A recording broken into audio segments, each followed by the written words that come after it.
l'activité agricole a un impact sur la qualité de l'air par les rejets qu'on peut provoquer, sur les microparticules fines, par exemple les poussières, sur les rejets d'ammoniac, sur les produits phytosanitaires qui peuvent partir dans l'air.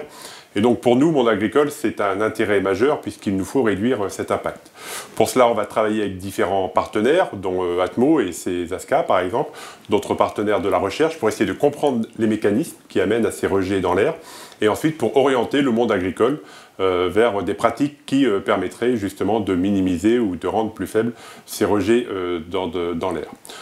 D'un autre côté, on subit aussi l'évolution de l'air, l'évolution du contenu de l'air, et donc par exemple avec l'augmentation du taux d'ozone dans l'air du fait de l'ensemble des activités humaines,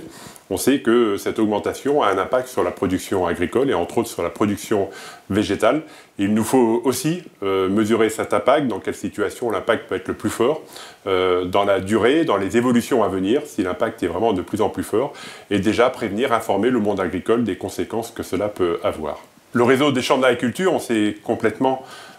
intéressé à ce sujet, vu l'importance qu'il y a pour le monde agricole. Et donc on travaille sur le terrain avec d'autres partenaires pour connaître la qualité de l'air, pour connaître les conséquences des pratiques agricoles sur la qualité de l'air. Et donc on travaille avec des agriculteurs, voir leurs pratiques, voir les conséquences. On a le suivi de la mesure de l'air. Et donc d'autres partenaires et l'intérêt justement des échanges que l'on peut avoir ou des réflexions que l'on peut avoir avec d'autres acteurs, ça nous permet de travailler ensemble pour le même objectif et rechercher des solutions qui répondront justement à l'ensemble des enjeux. Sur le terrain, le réseau des chambres d'agriculture travaille avec d'autres partenaires, dont Atmo France et ses associations, les ASCA, pour suivre sur l'ensemble du territoire et dans différentes situations quel est l'impact de l'agriculture sur la qualité de l'air, et donc de pouvoir ensuite orienter le monde agricole vers d'autres pratiques qui permettent de réduire les émissions dans l'air des pollutions ou des polluants dus à l'activité agricole.